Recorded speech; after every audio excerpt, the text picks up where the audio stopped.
અનરાધાર વરસાદ વરસ્યો છે, જેના કારણે કેટલાક ગામડાઓ બેટમાં ફેરવાઈ ગયા છે.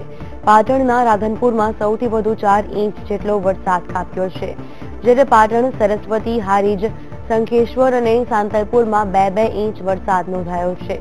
ભારે વરસાદને કારણે પાટણનું કમાલપુર ગામ બેટમાં ફેરવાઈ ગયું છે. અહીં લોકોના ઘરોમાં પાણી ઘૂસી જતા ભારે હાલાકીનો સામનો કરવો પડી રહ્યો છે.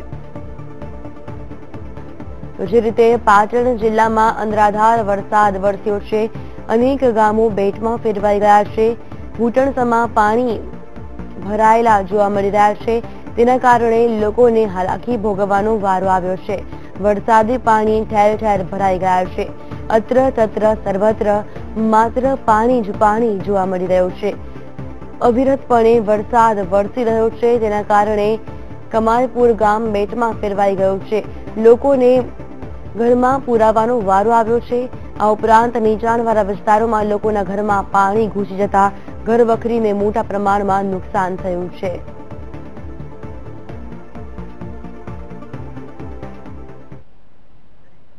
તો પાટણમાં જે રીતે કેડસમાં પાણી પણ ભરાયેલા જોવા મળી રહ્યા છે. જનજીવન અસ્તવ્યસ્ત થઈ ગયું છે. માનવ સાથે પશુ પક્ષીઓ પણ જે રીતે બેહાલ થઈ ચૂક્યા છે, તેઓને પણ મુસીબત વેઠવાનો વારો આવ્યો છે. આ દ્રશ્યોમાં આપ જોઈ શકો છો કે પાટણ જિલ્લામાં અનેક જે ગામો છે તે બેટમાં ફેરવાઈ ચૂક્યા છે. કેડસમાં પાણી ભરાઈ જતા લોકોને મુશ્કેલી વેઠવાનો વારો આવ્યો છે.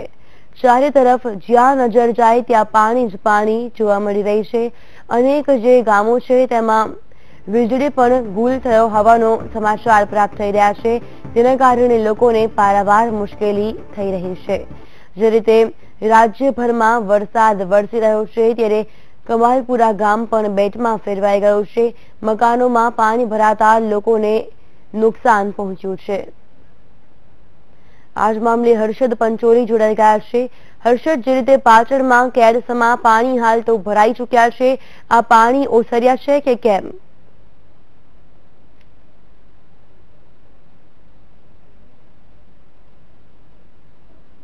શહેરના જે મોટા ભાગના વિસ્તારો છે એ પાણીમાં ગરકાવ થવા પામ્યા છે.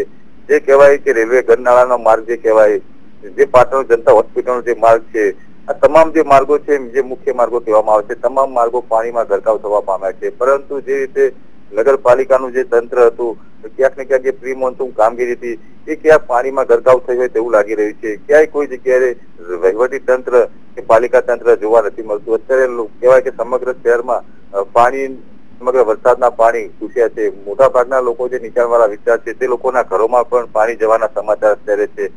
મોટા ભાગનું નુકસાન હોવા છતાં પણ કહેવાય કે અત્યારે પાટણ શહેરજનો કહેવાય કે રામ ભરોસે જોવા મળી રહ્યા છે. જીલ ચોક્કસથી હર્ષદ, તંત્રની જે ટીમ છે તે કયા પ્રકારની લોકોની સહાયતા કરી રહી છે?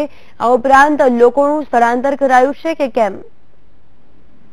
ચોક્કસ જણાવું કે જે રીતે પાટણમાં વરસાદ છેલ્લા 24 કે 48 કલાકથી જે વરસી રહ્યો છે, જેને લઈને વહીવટી તંત્રએ જે આગોતરી કામગીરી કરવી જોઈતી હતી, એ ક્યાંક ને ક્યાંક ઉણા ઉતર્યા છે. કારણ કે પાટણ શહેરમાં કોઈ પણ જે અંતરિયાળ વિસ્તાર છે, જે નીચાણવાળા વિસ્તાર છે, ત્યાં પાણી ભરાય છે, પરંતુ હજુ સુધી કહેવાય કે વહીવટી તંત્રના ત્યાં કોઈ પણ કર્મચારીઓ ફરક્યા નથી. લોકોનો આક્રોશ છે, લોકોનો આક્રોશ મીડિયા સમક્ષ જણાવે છે, પરંતુ જે વહીવટી તંત્રએ જે તેમની કામગીરી કરવાની હતી, ત્યાં ક્યાંક ને ક્યાંક તેઓ ઉણા ઉતર્યા છે. પરંતુ વરસાદ રહી જાય તો જ પરિસ્થિતિમાં કંઈક સુધારો આવે તેવું ચોક્કસ કહી શકાય. જી બિલકુલ હર્ષદ, આપ લાઈન પર બને રહેજો, વધુ વિગતો આપનાથી મેળવતા રહીશું.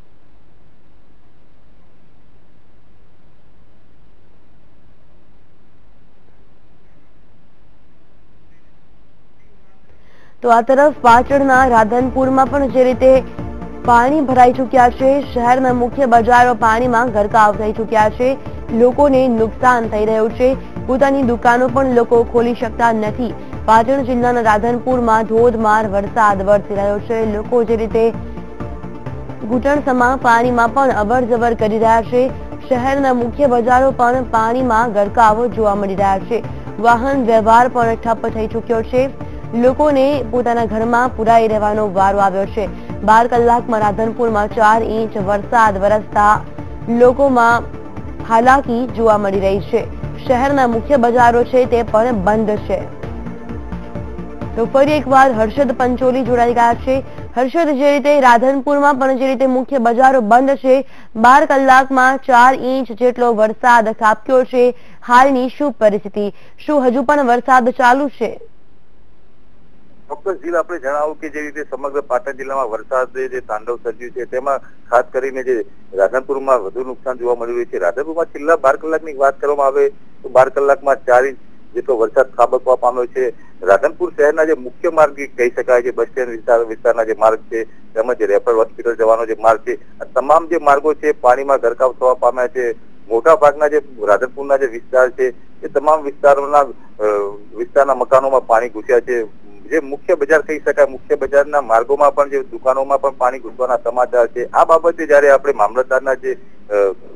મામલતદાર છે તેમની પાસે જયારે વાત કરી ત્યારે મામલતદારનું એવું જણાવ્યું છે કે વરસાદના પાણીથી કોઈ નુકસાન નથી, પરંતુ નુકસાન તો ઘણું છે. જે રીતે આંતરિયાળ ગામો છે તે લોકો પણ ઘરોમાં ફસાયા છે, કારણ કે તે લોકોને જે રાધનપુર સુધી કે જે મુખ્ય શહેર સુધી પહોંચવા માટે કોઈ રસ્તા નથી. જે રસ્તાઓ છે તે પાણીમાં ગરકાવ થવા પામ્યા છે. એટલે વહીવટી તંત્ર તેમજ જે ગ્રામીણો છે તે લોકોનું સંકલનના અભાવના કારણે અત્યારે વહીવટી તંત્ર તેમજ ગામ લોકો એકબીજાને કોન્ટેક્ટ કરી શક્યા નથી, કારણ કે જે ગામડાની પ્રજા છે, આસપાસની પ્રજા છે તે લોકો અભણ હોવાને કારણે તેમની પાસે કોઈ વહીવટી તંત્ર કે ડિઝાસ્ટર મેનેજમેન્ટના એવા કોઈ ફોન નંબર ના હોવાને કારણે તેઓ સહાય કે કંઈ માગી શકતા નથી.